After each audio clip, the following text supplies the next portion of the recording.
বাংলার বরেণ্য মনীষী, আমাদের শিক্ষক কুলের শিক্ষক পণ্ডিত কৃষ্ণচন্দ্র বিদ্যাসাগরের ২০শততম বর্ষপূর্তি তার জন্মদিবসে এবং ২০শততম এক বর্ষে মনীষী আজ পদার্পণ করলেন। আমরা বিদ্যালয়ের পক্ষ থেকে প্রতি বছরের মতো এই বছরও পণ্ডিত ঈশ্বরচন্দ্র বিদ্যাসাগরকে আমরা আমাদের অন্তরের বিনম্র শ্রদ্ধা প্রদর্শন করার জন্য বিদ্যালয়ে সমবেত। তাই আমাদের বিদ্যালয়ের পক্ষ থেকে বিদ্যালয় যে ঐতিহ্য, ছাত্র, শিক্ষক এবং অভিভাবক মিলিতভাবে আমরা যে অনুষ্ঠানগুলোকে সম্মিলিত রূপ দিই, সেই রূপটা আমরা দিতে পারছি না। ফলে কোভিড আচরণবিধি মেনে বিদ্যালয়ের পক্ষে আমরা শিক্ষক এবং শিক্ষাকর্মীরা উপস্থিত হয়ে আজকে আমরা এই মহান বরেণ্য যে মনীষী, আমাদের শিক্ষক পণ্ডিত ঈশ্বরচন্দ্র বিদ্যাসাগরের ২০১তম জন্মদিবস পালন করছি।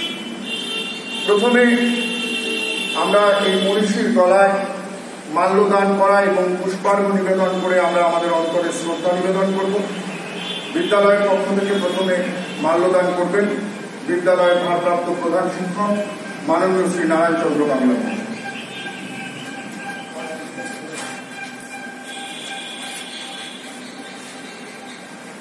মাল্যদান করছেন বিদ্যালয়ের ভারপ্রাপ্ত প্রধান শিক্ষক মাননীয় শ্রী নারায়ণ চন্দ্র বাংলা।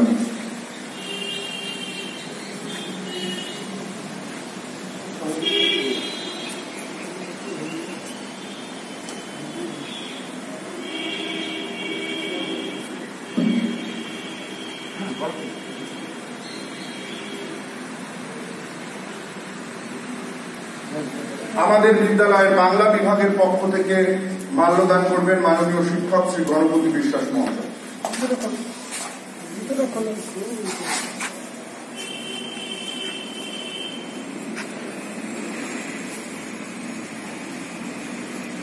পুষ্পার্ঘ্য নিবেদন করবেন বিদ্যালয়ের মাননীয় শিক্ষক শ্রী নয়নমণি সাহা মহাশয়।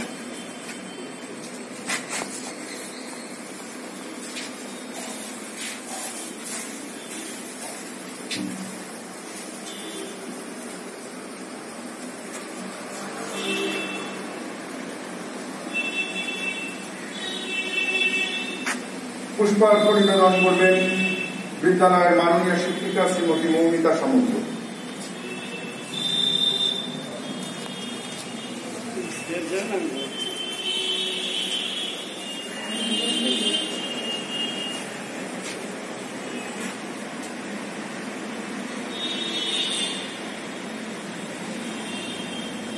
পুষ্পার্ঘ্য নিবেদন করছেন বিদ্যালয়ের মাননীয় শিক্ষক শ্রী অয়ন মুখার্জি মহাশয়।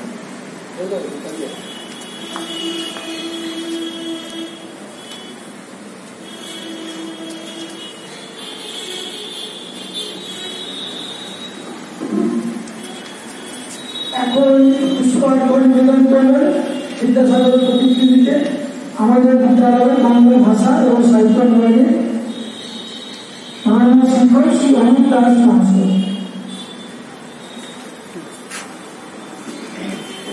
পুষ্পার্ঘ্য নিবেদন করবেন শিক্ষাকর্মীদের পক্ষে শ্রী হেমন্ত চৌধুরী।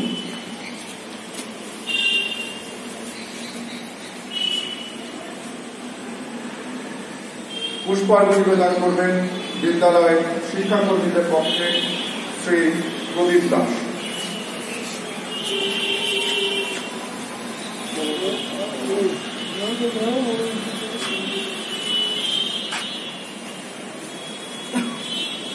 পুষ্পার্ঘ্য নিবেদন করছেন বিদ্যালয়ের শিক্ষাকর্মী শ্রী মনোজ সিং।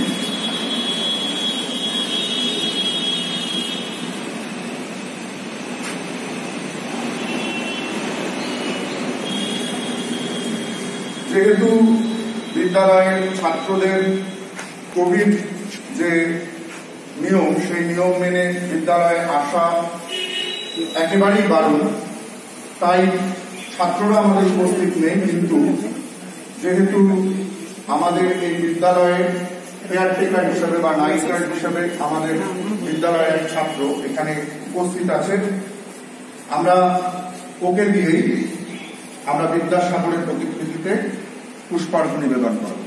পুষ্পার্ঘ নিবেদন করবে সুব্রত সরকার।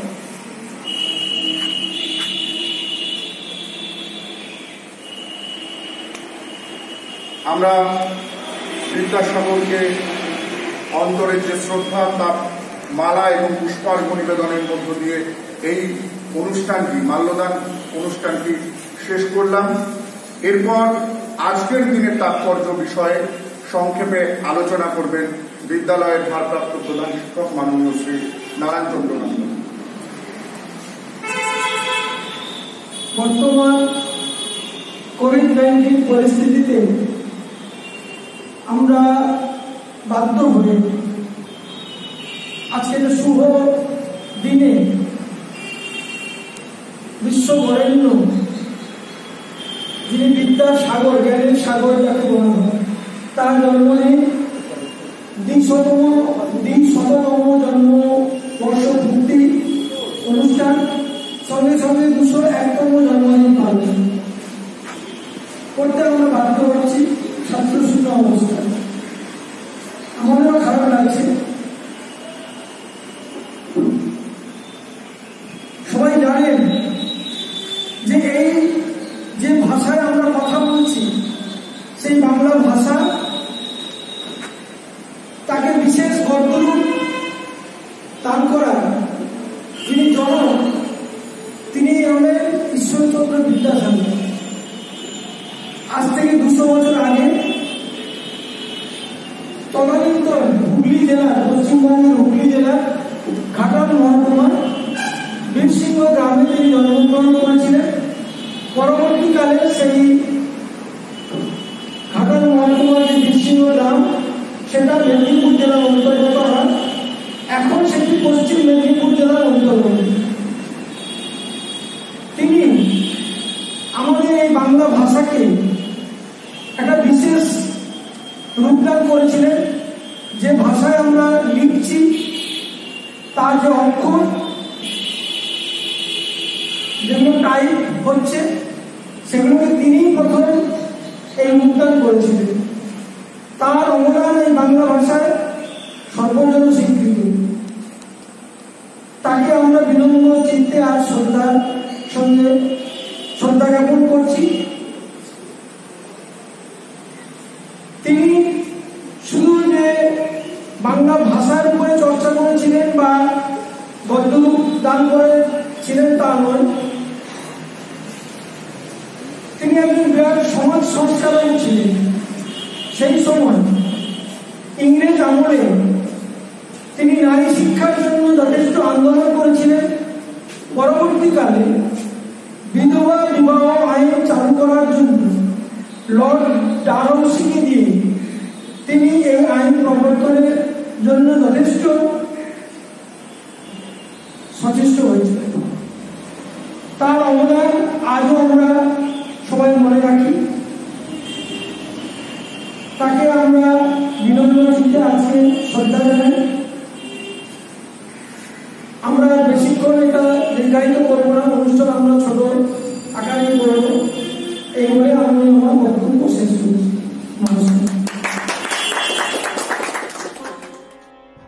মধ্যশিক্ষা পর্ষদের কোভিড সংক্রান্ত নিয়মাবলী মেনেই আমাদের বিদ্যালয়ের ছাত্ররা আজকের বিদ্যাসাগর স্মরণ অনুষ্ঠানটিতে প্রত্যক্ষভাবে উপস্থিত থাকতে পারেনি, কিন্তু তারা তাদের আঁকা ছবি, আবৃত্তি, গান এবং বক্তৃতা ভার্চুয়ালি পাঠিয়ে তারা ভার্চুয়ালিভাবে এই অনুষ্ঠানে অংশ নিয়েছে। প্রথমে আসি ছবি আঁকার কথায়। এই মহান মনীষীর জীবনের বিভিন্ন বিষয় নিয়ে আমাদের বিদ্যালয়ের ছাত্ররা নিজ কল্পনায়, নিজ ভাবনায়, রঙে, তুলিতে, রেখায় সুন্দর এক একটি ছবি তারা এঁকে ভার্চুয়ালি আমাদের কাছে পাঠিয়েছে। প্রথমে আসি পঞ্চম শ্রেণী ক বিভাগের ছাত্র সৌম্যদীপ ঘোষের কথায়। সৌম্যদীপ ল্যাম্পপোস্টের নিচে বিদ্যাসাগর মহাশয়ের রাত্রিকালীন অধ্যয়নের ছবিটি সুন্দরভাবে সে এঁকেছে।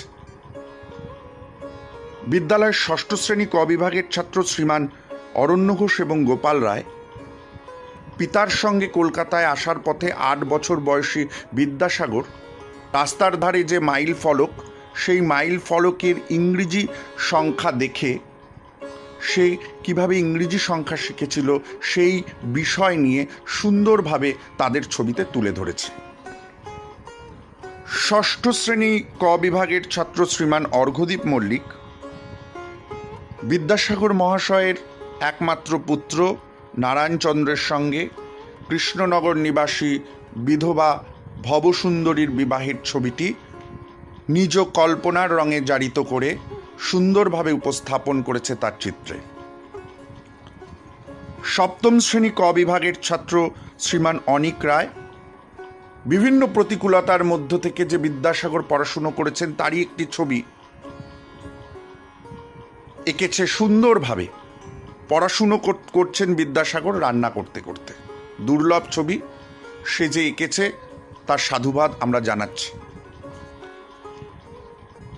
অষ্টম শ্রেণী ক বিভাগের ছাত্র শ্রীমান শঙ্খনীল বসু নারী শিক্ষার প্রসারে বিদ্যাসাগর মহাশয়ের যে অবদান, এই বিষয়টিকে সে তার নিজ ভাবনায় নিজ কল্পনার রঙে জারিত করে সে তার ছবিতে সুন্দরভাবে ফুটিয়ে তুলেছে। নবম শ্রেণীর ছাত্র প্রকাশ পাল মাতৃ ইচ্ছায় মাতৃ সান্নিধ্যে বীরসিংহ গ্রামের গ্রামবাসীদের শীত বস্ত্র প্রদানের ছবিটি সুন্দরভাবে রঙে রেখায় তুলির টানে ফুটিয়ে তুলেছে তার নিজের ছবিটিতে। দ্বাদশ শ্রেণী কলা বিভাগের ছাত্র শ্রীমান আকাশ সমাদ্দার এঁকেছে বিধবা বিবাহ সংক্রান্ত ছবি। আমরা দেখতে পাচ্ছি ছবিটিতে বিধবারা অকুণ্ঠ সমর্থন এবং ভালোবাসা জানাচ্ছেন বিদ্যাসাগর মহাশয়কে।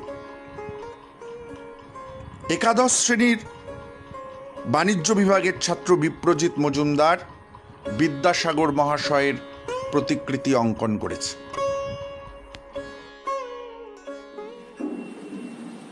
বক্তব্য রাখছেন বিদ্যালয়ের বাংলা ভাষা ও সাহিত্যের শিক্ষক মাননীয় শ্রী গণপতি বিশ্বাস মহাশয়।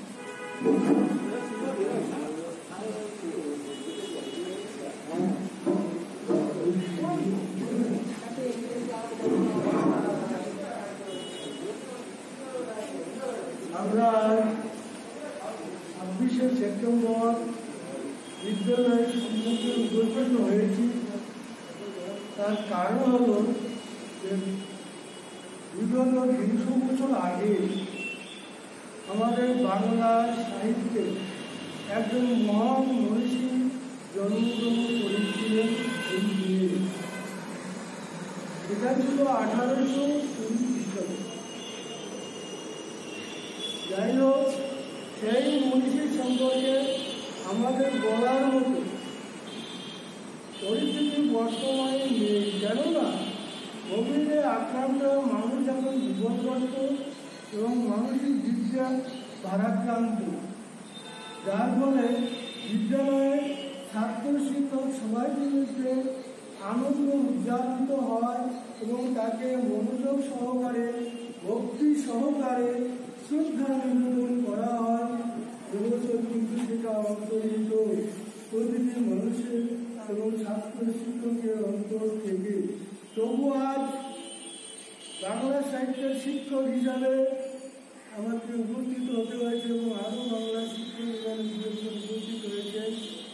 কেননা যা নিয়ে আমরা আজ চলছি সেই বিদ্যাসাগর মহাশয়ের সম্পর্কে 2-4 কথা বলে আমি হয়তো তাড়াতাড়ি সবাইটাকে বাঁচিয়ে দেওয়ার চেষ্টা করবো অভিযান হাতে দিতে।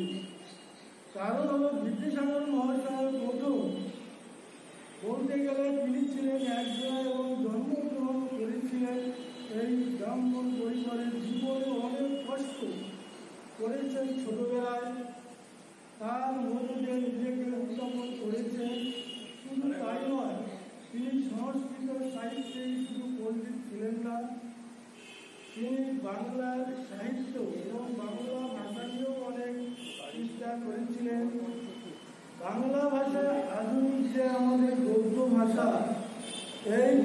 ভাষার জন্মের জন্য তাকে আমরা আখ্যা দিয়ে থাকি। কেননা তার আগে যেসব গদ্য লেখা হতো সেটার মধ্যে যেমন সাবলীলতা ছিল না, ভাষার প্রাবল্য ছিল না। তিনি একমাত্র ব্যক্তি যিনি ব্যাকরণ থেকে শুরু করে বিভিন্নভাবে গদ্য ভাষাকে প্রকৃতপক্ষে সাহিত্য রসবস্তু করে তুলতে পেরেছিলেন। তিনি হলেন বিদ্যাসাগর মহাশয়। তাই তাকে গদ্য ভাষার জনক হিসেবেও আখ্যায়িত হয়ে থাকে। তিনি শুধু সেটাই করেননি, দেখা যাচ্ছে তিনি শিক্ষার ক্ষেত্রে বিভিন্নভাবে উন্নতি করার চেষ্টা করেছেন। বিশেষ করে যে নারী শিক্ষা, তিনি বুঝতে পেরেছিলেন একজন পণ্ডিত হিসাবে যে কোনো দেশের নারী শিক্ষা এবং শিক্ষা ছাড়া সেই দেশ কখনই উন্নতির শিখরে উঠতে পারে না। তা অবশ্যই কালোভাবে নিয়োজিত হয় এবং দুঃখে পর্যবসিত হয়। তখন তিনি কি করলেন, শিক্ষার মধ্য দিয়ে, শিক্ষাদানের মধ্য দিয়ে তিনি চেষ্টা করলেন কিভাবে নারী শিক্ষার প্রসার ঘটানো যায়। শুধু তাই নয়, শুধু চেষ্টাই নয়, তিনি বিদ্যালয় নারী শিক্ষার আন্দোলন শুরু করে বিভিন্ন জায়গায় মেয়েদের জন্য বিদ্যালয় স্থাপন করতে শুরু করলেন। এর জন্য সমাজে তাকে অনেক আঘাত পেতে হয়েছিল, অনেক বাধার সম্মুখীন তিনি হয়েছিলেন। কিন্তু তার অদম্য উৎসাহের জন্য তিনি কিন্তু তার কখনই পিছু হটেননি, মাথা নিচু করেননি। তখন ইংরেজ আমল থাকলেও তাদের একের পর এক বুঝিয়ে শুধু বাংলা ভাষা নয়, ইংরেজি ভাষার মাধ্যমেও তাদের এইসব নারী যেসব ছিলেন শিক্ষিত তাদের আরো উচ্চ শিক্ষা লাভ করার জন্য বহু চেষ্টা করেছিলেন। অতএব ভাষার বিজ্ঞান যেমন তিনি ছিলেন এক পণ্ডিত, তেমনি ইংরেজি শিক্ষাকে কখনো তিনি দূরে লিপ্ত করেননি। তিনি বুঝেছিলেন বাংলার সঙ্গে যদি ইংরেজি ভাষা শিক্ষা না করতে পারে তাহলে কোনো মতেই শিক্ষা সম্পূর্ণ করা অসম্ভব হয়ে উঠবে, এটা সম্ভব হবে না। তাই কিন্তু শুরু হলো তার শিক্ষা জীবনে আন্দোলন। এবং যতটুকু দেখেছিলেন নারী শিক্ষার জন্য যেমন তিনি চেষ্টা করেছিলেন উন্নতি করতে, তেমনি সমাজ সংস্কার দিকেও। সমাজ সংস্কার ছিল তার আরেকটা প্রধান উপায়, যে কিভাবে সেই সব গুছিয়ে বিভিন্ন জায়গায় বিদ্যালয় স্থাপন করে মানুষের উপকার করা যায়, সেটা কিন্তু তিনি চেষ্টা করেছেন। তার প্রধান আরেকটা দিক ছিল দানশীলতা এবং দয়ার সাগর হিসেবে তিনি বিখ্যাত হয়েছিলেন। তখনই নিজের জীবনের দিকে তাকান, দরিদ্র কৃষ্ট থেকে শুরু করে যখন যা পেরেছে তাই তিনি দান করতে চেষ্টা করছেন। তিনি যেমন ছিলেন বিদ্যার সাগর, এই বিদ্যার যেমন শেষ ছিল না, ঠিক তেমনি তিনিও ছিলেন দয়ার সাগর। তাই এক কথায় বলতে গেলে আমাদের রবীন্দ্রনাথ দত্ত দুটো লাইন লিখেছেন, বিদ্যার সাগর তুমি বিখ্যাত ভারতে,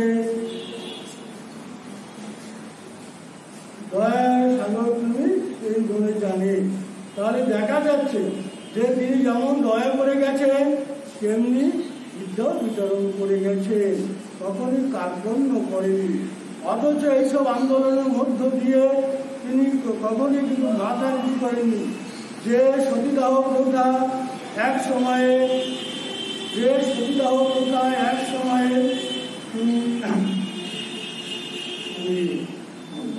রামমোহন রায় রদ করেছিলেন বহু কষ্ট করে। তার পরবর্তী সময়ে সমাজে ছিল বিধবা বিবাহ প্রচলিত ছিল। শুধু তাই নয়, বিধবা বিবাহ হতো না, ওটা করা সম্ভব হতো না।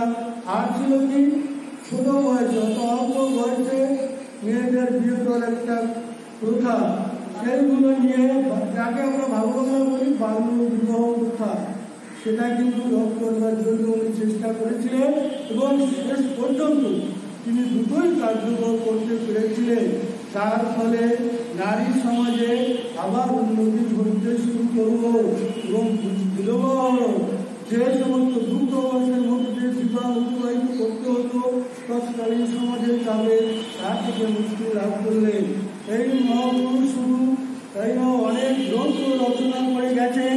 তিনি বেশিরভাগ ক্ষেত্রে দেখা যায় যে ছোটদের শিক্ষার জন্য বাল্য শিক্ষা প্রথম খণ্ড, দ্বিতীয় খণ্ড তিনি রচনা করেছিলেন, তা আজও গুণীজনের কাছে সমাদৃত। শুধু তাই নয়, তিনি অনেক সময় দেখা গেছে যে তিনি হাস্যতত্ত্ব রচনা করেছেন। আবার বেশিরভাগ ক্ষেত্রে তিনি অনুবাদ সাহিত্যকে আরো বেশি সুন্দর সাবলীল ভাষায়, সেটা কিন্তু ছাত্রছাত্রীগণ অভিভাবক বন্ধুরা মধ্যেও বিতরণ করার চেষ্টা করেছেন।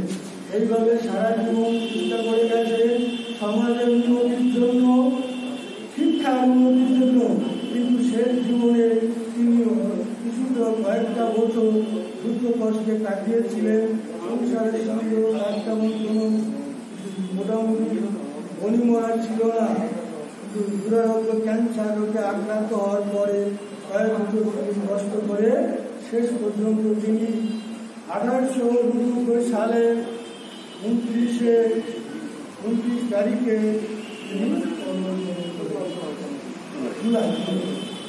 জুলাই তিনি অবলম্বন করেন। সেই মহান ব্যক্তিকে শ্রদ্ধা জানিয়ে অন্তরের ভক্তি নিবেদন করে এখানে বক্তব্য শেষ করেছে। শুধুমাত্র চিত্র অঙ্কনই নয়, আমাদের বিদ্যালয়ের ছাত্ররা তারা তাদের বাচিক উপস্থাপনা ভার্চুয়ালিভাবে আমাদের প্রেরণ করেছে, যা আমাদের প্রাণিত করেছে।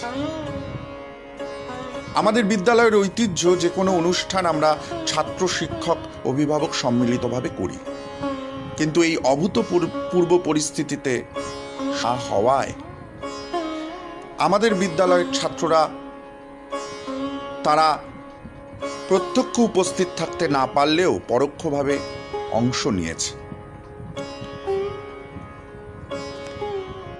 সপ্তম শ্রেণী ক বিভাগের ছাত্র শ্রীমান সৌমেন্দু কর একটি উদ্বোধনী সঙ্গীত সে ভার্চুয়ালিভাবে আমাদের প্রেরণ করেছে। আমরা শুনে নেব শ্রীমান সৌমেন্দু করের কণ্ঠে উদ্বোধনী সঙ্গীতটি। আমার মাথা নত করে দাও হে তোমার চরণ ধুলার তলে, সকল অহংকার হে আমার ডুবাও চোখের জলে। আমার মাথা নত করে দাও হে তোমার চরণ ধুলার তলে, নিজের করিতে গৌরব দান, নিজের কেবলি করি অপমান, নিজের করিতে গৌরব দান, নিজের কেবলি করি অপমান। আপনারে শুধু ঘেরিয়া ঘেরিয়া ঘুরে মরি পলে পলে। আমার মাথা নত করে দাও হে তোমার চরণ ধুলার তলে। আমারে না যেন করি প্রচার, আমার আপন কাজে তোমারি ইচ্ছা করো হে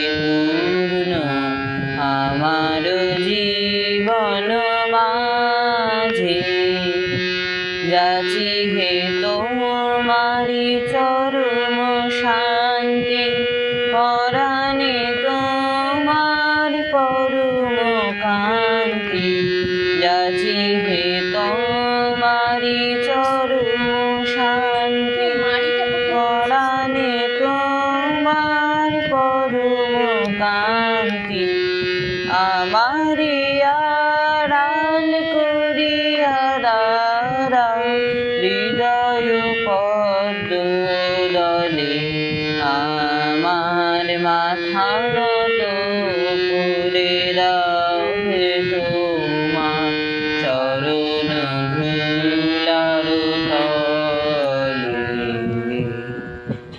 নমস্কার, আমি ষষ্ঠ শ্রেণীর ক বিভাগের ছাত্র গোপাল রায়।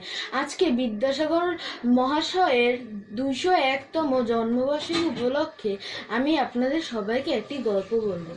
একটি প্রবাদ বাক্য প্রচলিত আছে, পেহেলে দর্শনধারী ফির গুণ বিচারী, অর্থাৎ মানুষের পোশাককে দেখে বিচার করা হয় যে মানুষটি কত বড় বা কত ছোট। আজকে যে গল্পটি বলতে চলেছি, ওই গল্পটির দ্বারা এই প্রবাদ বাক্যটি পুরোই ভুল প্রমাণিত হবে। একদিন কলকাতা স্টেশনে একটি ট্রেন এসে দাঁড়ালো। অনেক মানুষ নামলো, অনেক মানুষ উঠলো। অনেক মানুষ নিজেদের জিনিস কুলিকে দিয়ে বহন করালো, আর অনেক মানুষ নিজেদের জিনিস নিজেরাই বহন করলো। তো ওই ট্রেন থেকে একজন ডাক্তারবাবু একটি অ্যাটাচি সহ নামলেন ও তিনি কুলিকে ডাকলেন, কিন্তু তার ডাকে কোনো কুলিই আসছিল না। হঠাৎ এক ব্যক্তি এসে তাকে জিজ্ঞাসা করলেন যে আপনার সমস্যা কি। তখন ডাক্তারবাবু বললেন, আমি এই সামনে বিদ্যাসাগরের বাড়িতে যাব, কিন্তু সেখানে আমার অ্যাটাচিটা বহন করার মতো কোনো কুলিকেই আমি দেখতে পাচ্ছি না। তখন ওই ব্যক্তিটি বললেন, এটি একটা মাত্র অ্যাটাচি, তো এটি তো আপনি নিজেই বহন করতে পারেন। ডাক্তারবাবু তখন বললেন যে না, আমি এটি বহন করতে পারবো না, আপনি যদি কোনো কুলিকে দেখতে পান তাহলে তাকে ডাকুন। তখন সেই ব্যক্তিটি নিজেই অ্যাটাচিটি বহন করলেন। তারপর ডাক্তারবাবু জিজ্ঞাসা করলেন যে আপনি কত দেবেন এই অ্যাটাচিটি বহন করতে। তখন সেই ব্যক্তি কি বলল যে আপনি যা দিতে চান আমি তাই নেব। তারপর দুজনে বিদ্যাসাগর মহাশয়ের বাড়িতে গেল। ওই ব্যক্তিটি বলল, দাঁড়ান আমি হাত ধুয়ে আসি। আর ডাক্তারবাবু বলল, না, আপনি হাত ধুয়ে ভিতরে ঢুকে বিদ্যাসাগর মহাশয়কে ডাকুন যে তিনি বাড়িতে আছেন কিনা। কিছুক্ষণ পর বিদ্যাসাগর মহাশয় বাইরে বেরিয়ে আসলো। তখন ডাক্তারবাবু অবাক হয়ে দেখলো যে যেই ব্যক্তিটি তার জিনিস বহন করলো সেই ব্যক্তিটিই আসলে বিদ্যাসাগর। তখন তিনি বিদ্যাসাগরের কাছে ক্ষমা চাইলেন। এই গল্পটি থেকে আমরা দুটি নীতি শিক্ষা পাই। এক, নিজের জিনিস নিজেই বহন করা উচিত, ও দুই, কারোর পোশাক দেখে তার গুণ বিচার করা উচিত নয়। নমস্কার। ଈଶ୍ୱରଚନ୍ଦ୍ର ବିଦ୍ୟାସାଗର 24 ସେପ୍ଟେମ୍ବରରେ 1820 ମସିହାରେ ଜନ୍ମଗ୍ରହଣ କରିଥିଲେ। ସେ ଜଣେ ଲେଖକ, ଦାର୍ଶନିକ, ବିଜ୍ଞ ଲୋକ ଥିଲେ। ସେ ଜଣେ ଭାରତୀୟ ଥିଲେ। ସେ ସଂସ୍କୃତ ମହାବିଦ୍ୟାଳୟରେ ଉଚ୍ଚଶିକ୍ଷା କରିଥିଲେ। ସେ ନାରାୟଣ ଚନ୍ଦ୍ର ବିଦ୍ୟାସାଗର ଓ ଭାଗ୍ୟବତୀ ବିଦ୍ୟାସାଗରଙ୍କର ସନ୍ତାନ ଥିଲେ। ସେ ନାରୀ ଶିକ୍ଷାର ସମର୍ଥକ ଥିଲେ। ତାଙ୍କ ଉଦ୍ୟମରେ କୋଲକାତାରେ ଏବଂ ଅନ୍ୟ ସ୍ଥାନମାନଙ୍କରେ ବହୁତ ଅଧିକ ବାଳିକା ବିଦ୍ୟାଳୟ ସ୍ଥାପନ ହୋଇଥିଲା। ସେହି ସମୟରେ ହିନ୍ଦୁ ସମାଜରେ ବିଦ୍ୟାସାଗରଙ୍କର ସ୍ଥିତି ବହୁତ ଶୋଚନୀୟ ହୋଇଥିଲା। ସେ ବାଲ୍ୟ ବିବାହରେ ବିରୋଧ କରିଥିଲେ। ସେ ବଙ୍ଗଳା ଲିପିର ବର୍ଣ୍ଣମାଳାକୁ ମଧ୍ୟ ସରଳ କରିଥିଲେ। ସେ ସଂସ୍କୃତ ଭାଷାର ପ୍ରଚାର ପାଇଁ ଚେଷ୍ଟା କରିଥିଲେ। ଶେଷରେ ସେ 29 ଜୁଲାଇ 91 ମସିହାରେ 90 ବର୍ଷରେ ତାଙ୍କର ଶେଷ ନିଶ୍ୱାସ ତ୍ୟାଗ କରିଥିଲେ। নমস্কার। কবি মাইকেল মধুসূদন দত্ত রচিত কবিতা ঈশ্বরচন্দ্র বিদ্যাসাগর। বিদ্যার সাগর তুমি, বিখ্যাত ভারতে, করুণার সিন্ধু তুমি, সেই জানে মনে। দিন যে দিনের বন্ধু, উজ্জ্বল জগতে, হেমাদ্রির হেমকান্তি অম্লান কিরণে। কিন্তু ভাগ্য বলে পেয়ে সে মহাপর্বতে, যে জন আশ্রয় লয় সুবর্ণ চরণে। সেই জানে কত গুণে কত মতে, গিরিশ কি সেবা তার সে সুখ সদনে। দানে বাড়ি নদীরূপ বিমলা কিঙ্করী, যোগায় অমৃত ফল পরম আদরে। দীর্ঘ শির তরুদল দাসরূপ ধরি, পরিমলে ফুল কুল 10 দিশ ভরে। দিবসে শীতল শাসী ছায়া বনেশ্বরী, নিশায় সুশান্ত নিদ্রা ক্লান্তি দূর করে। নিশায় সুশান্ত নিদ্রা ক্লান্তি দূর করে। নমস্কার। আজ দয়ার সাগর শ্রী ঈশ্বরচন্দ্র বিদ্যাসাগরের জন্মবার্ষিকীতে আমার নিবেদন মাইকেল মধুসূদন দত্তের লেখা ঈশ্বরচন্দ্র বিদ্যাসাগর। বিদ্যার সাগর তুমি বিখ্যাত ভারতে, করুণার সিন্ধু তুমি সেই জানে মনে। দিনজে দিনের বন্ধু উজ্জ্বল জগতে, হেমাদ্রির হেমকান্তি অম্লান কিরণে। কিন্তু ভাগ্য বলে পেয়ে সে মহাপর্বতে, যে জন আশ্রয় লয় সুবর্ণ চরণে। সেই জানে কত গুণ ধরে কত মতে গিরিশ, কিসে বা তার সে সুখ সদনে।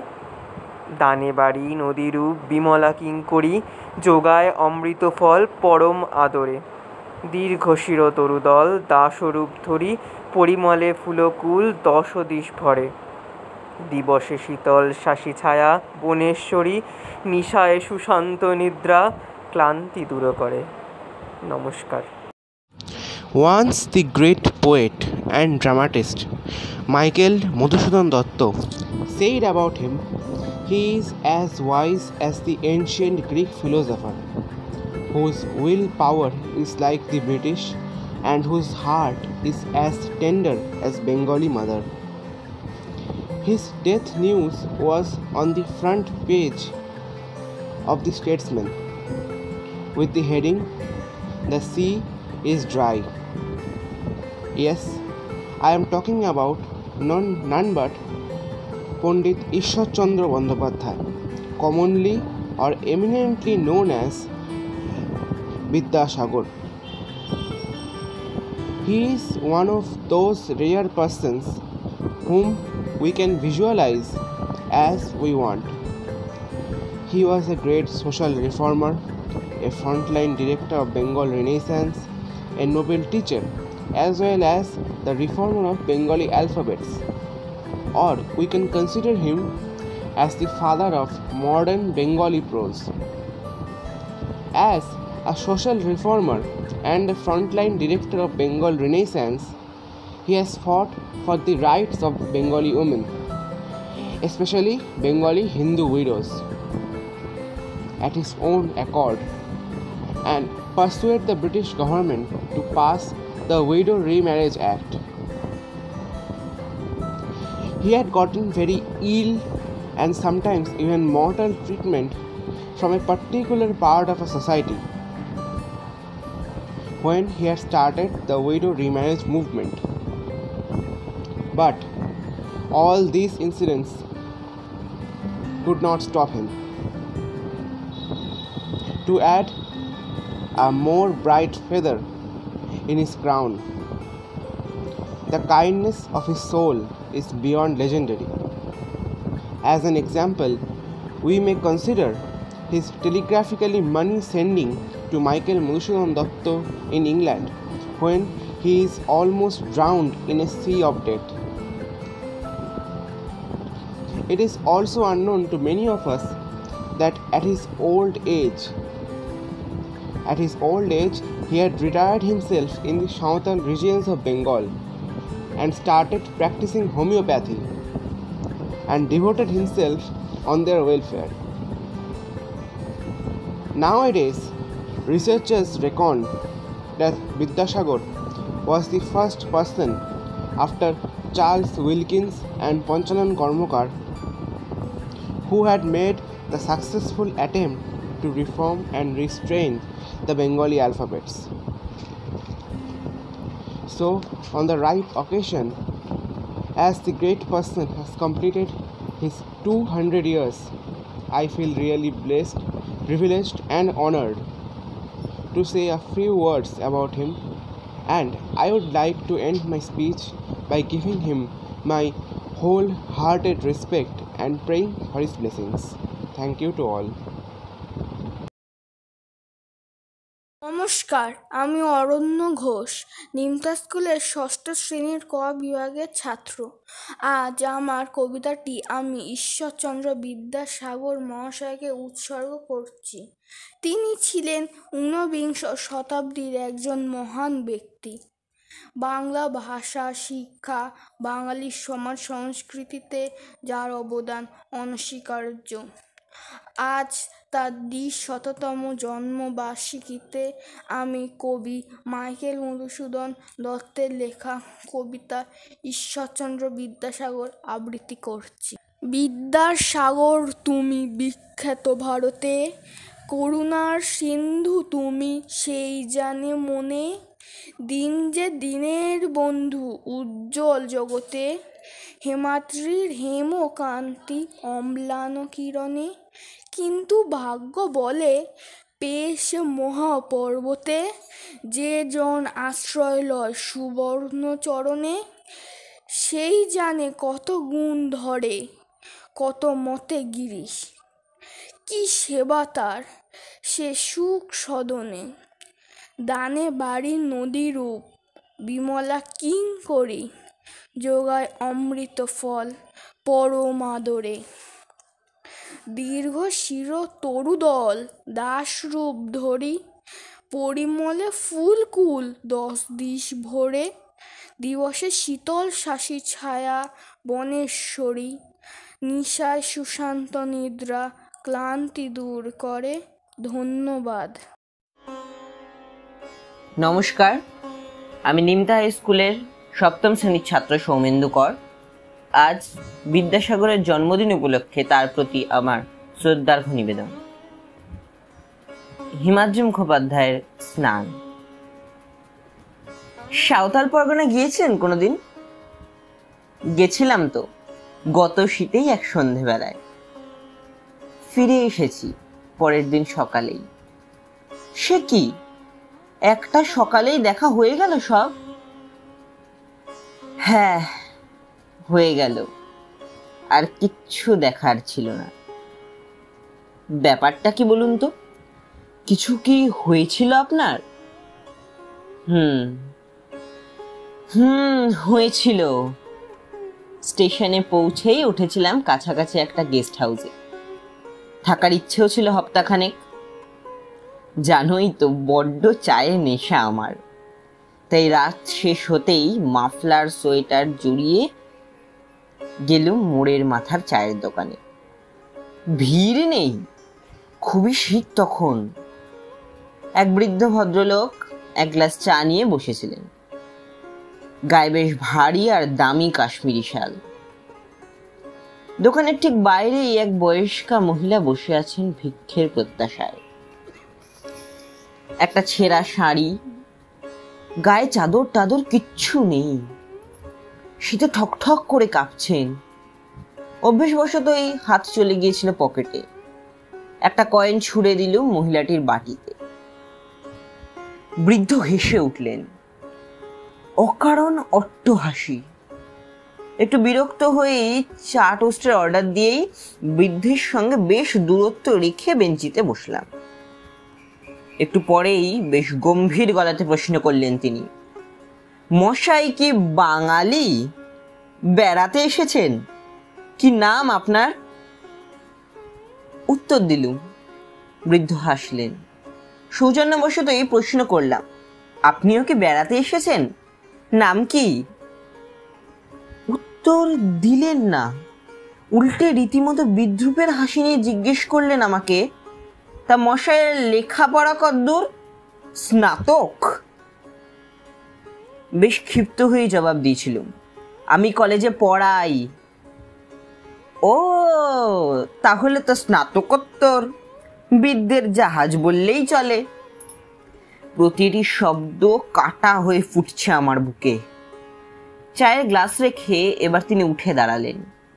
কিচ্ছু বলার সুযোগ না দিয়ে স্মিত হেসে বললেন আমাকে, মশাই, আপনি স্নাতক নন। স্নান সমাপ্ত না হলে কেউ স্নাতক হয় না। শুনুন, তৈত্তরীয় উপনিষদে একটা মন্ত্র আছে, শ্রদ্ধায়া দেয়ম অশ্রদ্ধায়া অদেয়ম, শ্রেয়া দেয়ম হ্রেয়া দেয়ম ভিয়া দেয়ম সংবিদা দেয়ম। মুহূর্তের মধ্যে বজ্র কঠিন হয়ে উঠল বৃদ্ধের কণ্ঠস্বর। এভাবে টাকা ছুঁড়ে ভিক্ষা কখনো দেবেন না। যদি দিতে ইচ্ছে হয় কখনো শ্রদ্ধার সাথে দেবেন, অশ্রদ্ধা ভরে দেবেন না। সবিনয়ে দেবেন, কুণ্ঠিত হয়ে দেবেন, সমগ্র সত্তা দিয়ে দেবেন বলেই বেরিয়ে গেলেন বৃদ্ধ। দোকানের বাইরে এসে দাঁড়িয়ে সেই মহিলাকে বললেন, মা একটু উঠে দাঁড়ান তো। গা থেকে মহার্ঘ শালটা খুলে অতি যত্নে জড়িয়ে দিলেন বৃদ্ধার গায়ে। স্তম্ভিত আমার দিকে ফিরে দাঁড়িয়ে কাটা কাটা গলায় বললেন, বেড়াতে আসিনি, এখানেই থাকি আমি। বাঙালি সম্ভবত নই, সম্ভবত ঘৃণাই করি জাতটাকে। আর আমার নাম ঈশ্বরচন্দ্র বন্দ্যোপাধ্যায়। মুহূর্তের মধ্যে দুলে উঠল পৃথিবী আমার চোখের সামনে। টাল সামলিয়ে সসম্ভ্রমে উঠে দাঁড়াবার আগেই দেখলুম বৃদ্ধ এগিয়ে চলেছেন বহুদূর। যতদূর তিনি চলেছেন ততদূর পর্যন্ত নিষ্পত্র গাছগুলিতে ফুটে উঠছে অশোক, পলাশ, কৃষ্ণচূড়া। যতদূর তিনি চলেছেন আকাশ জুড়ে শঙ্খধ্বনি শুনতে পাচ্ছি, শুনছি সমুদ্র গর্জন, স্পষ্ট দেখছি উত্তাল সমুদ্রের ঢেউ তাকে আনত হয়ে প্রণাম করে ফিরে যাচ্ছে। আর আমার চোখের সামনে তখন উন্মোচিত হচ্ছে মহাভারতের মহানাটকের এক দৃশ্যপট। স্নানাম চকিম পরম প্রত্যং, যক্ষরূপী ধর্ম প্রশ্ন করছে যুধিষ্ঠিকে। স্নানাম চকিম পরম প্রত্যং, স্নান কি? স্নানাম মনোমল ত্যাগম। সসম্ভ্রমে যক্ষকে উত্তর দিচ্ছেন ধর্মপুত্র, বালতি বালতি জল ঢালা নয়, মনোমল ত্যাগ করাকেই স্নান বলা হয়। আর এক মুহূর্ত দাঁড়াবার সাহস ছিল না সাঁওতাল পরগনার মাটিতে। পরের ট্রেনেই ফিরে এসেছিলাম কলকাতায়। এখন আমাদের বিদ্যালয়ে বাংলা ভাষা এবং সাহিত্য বিভাগের সম্মানীয় শিক্ষক, সহশিক্ষক শ্রী অমিত দাস মহাশয় বিদ্যার সাগর, জ্ঞানের সাগর, দয়ার সাগর, ঈশ্বরচন্দ্র বিদ্যাসাগর সম্বন্ধে সামান্য কিছু কথা তিনি আমাদের রাখবেন।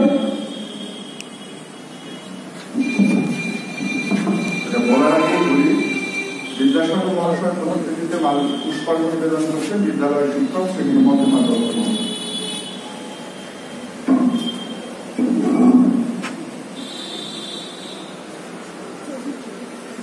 বিদ্যালয়, আমাদের বিদ্যালয়ে এই ধরনের অনুষ্ঠান চলে। বিদ্যাসাগর সম্পর্কে আমরা কম বেশি প্রত্যেকেই জানি। বিদ্যাসাগর সম্পর্কে অমূল্য কথা বললেন বিদ্যালয়ের শিক্ষক শ্রী গণপতি বিশ্বাস মহাশয়। আমি সেই দিকে যাব। আমি শুধু বলবো রাষ্ট্রনায়কের চোখে বিদ্যাসাগর কেমন ছিল। যদি বলি ভারতবর্ষের বুকে দাঁড়িয়ে রাষ্ট্রনায়ক হিসাবে প্রথমে আপনাদের তার নাম প্রথমে স্মরণে আসবেন জাতির জনক মহাত্মা গান্ধী। মহাত্মা গান্ধী যে শুধুমাত্র একজন ফ্রিডম ফাইটার অর্থাৎ একজন স্বাধীনতা সংগ্রামী তা নয়, ভারতবর্ষের বিভিন্ন প্রান্তের সমাজ সংস্কার আন্দোলন থেকে শুরু করে বিভিন্ন রকম আন্দোলনের খোঁজ খবর নিয়মিতভাবে তিনি রাখেন। বিদ্যাসাগর সম্পর্কে তিনি প্রথমে গুজরাটি ভাষায় একটি নিবন্ধ রচনা করেছেন। পরবর্তীকালে ইন্ডিয়ান ওপিনিয়ন বলে একটি পত্রিকা তাকে অনুরোধ করায় 16/9/1905 সালে বঙ্গভঙ্গের বছরে তিনি একটি ইংরেজিতে একটি প্রবন্ধ লিখেছিলেন। প্রবন্ধটির নাম ঈশ্বরচন্দ্র বিদ্যাসাগর।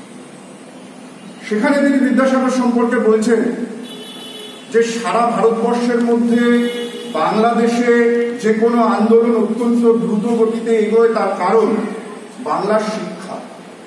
এবং বাংলার শিক্ষা, বিশেষ করে জনশিক্ষার ভিত্তি এতটাই প্রসারিত এবং এই প্রসারণের ক্ষেত্রে যারা গুরুত্বপূর্ণ ভূমিকা নিয়েছিলেন তাদের মধ্যে প্রথমে আসবে রাজা রামমোহন রায়। নিবন্ধে তিনি উল্লেখ করলেন তাকে হিরো বলে, অর্থাৎ বাংলার নবজাগরণ বলে যে বিতর্ক আছে ইতিহাসে, সেই নবজাগরণের দিশারি আধুনিকতার জনক হিসেবে তিনি বলেছিলেন, হিরো বলে উল্লেখ করেছিলেন রাজা রামমোহন রায়।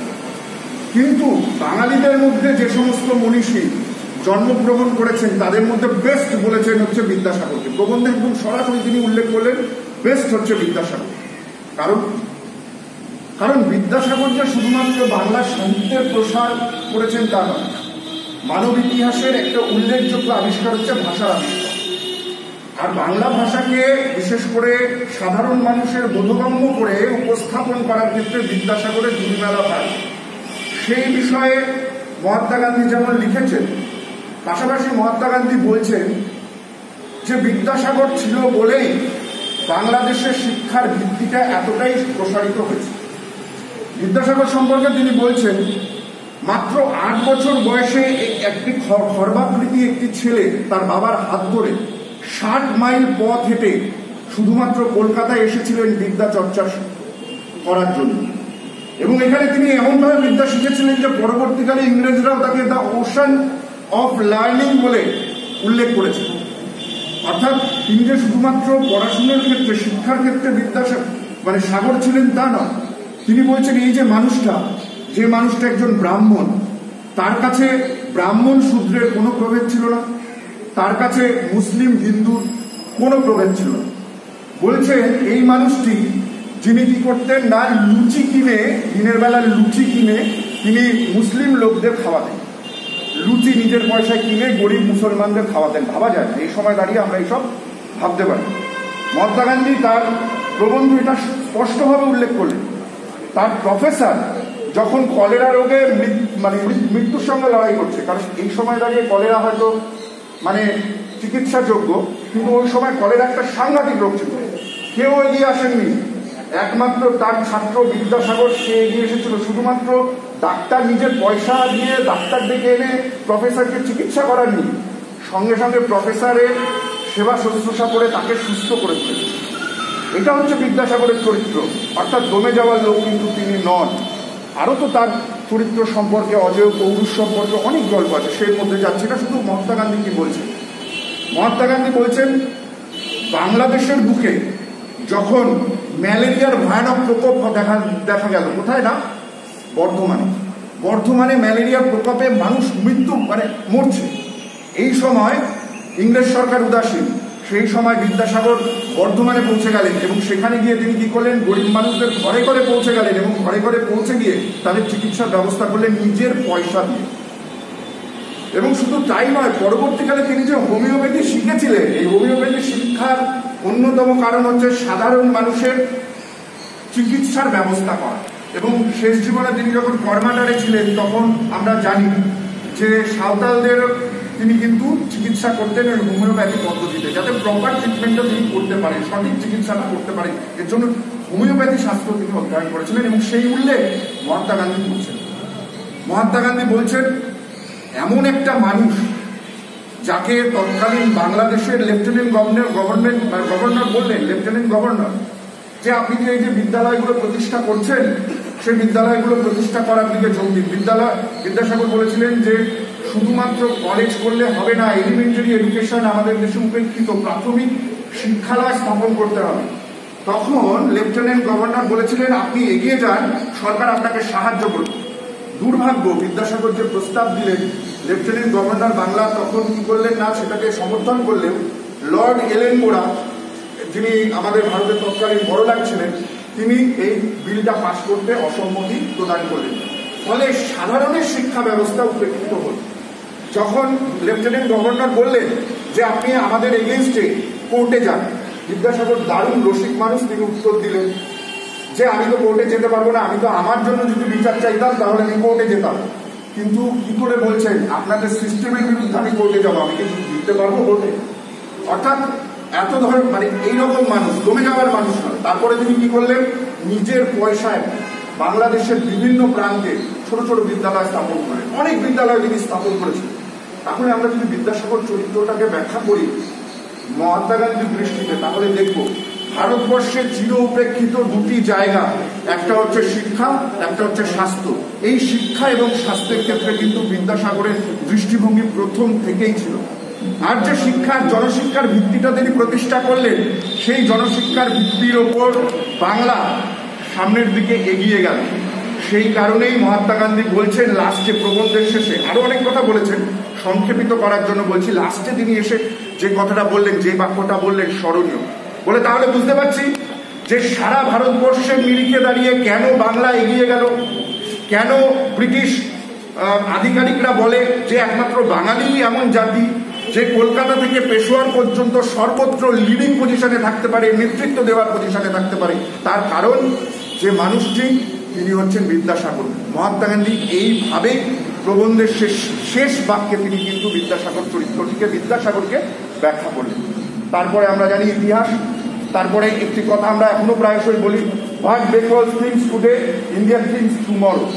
এই যে উক্তিটা একটা প্রবাদ প্রতিম বাক্যে পরিণত হয়েছিল, যে বাক্য নিয়ে আমরা এখনো দাঁড়িয়ে গর্ব করি, সেই বাক্যের উৎস, সেই বাক্য বা সেই গর্বের জায়গা হচ্ছেন বিদ্যাসাগর। তাই আমরা বলি যে বিদ্যাসাগর শুধুমাত্র সমাজ সংস্কারক, একজন আমাদের শিক্ষা প্রসারক তা নয়। তার যে চরিত্রের অজেয় পৌরুষ, যে বাঙালি সত্তা, যে বাঙালি আনাকে তিনি প্রতিষ্ঠা করে দিয়ে গেছিলেন দৃঢ় ভিত্তির ওপর, পরবর্তীকালে তার উপর ভিত্তি করে ভারতবর্ষের অগ্রগতি, স্বাধীনতা আন্দোলনের অগ্রগতি হয়েছে।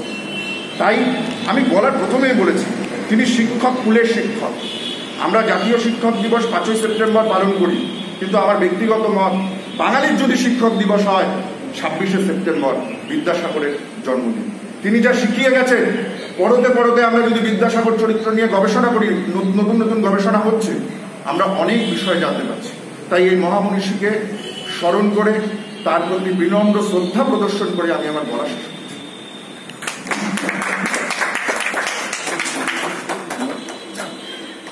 সমানভাবে বন্দিত, চর্চিত এবং সম্মানিত, সেই কারণে আধুনিক ভারতবর্ষে বিদ্যাসাগরের প্রাসঙ্গিকতা সব থেকে গুরুত্বপূর্ণ।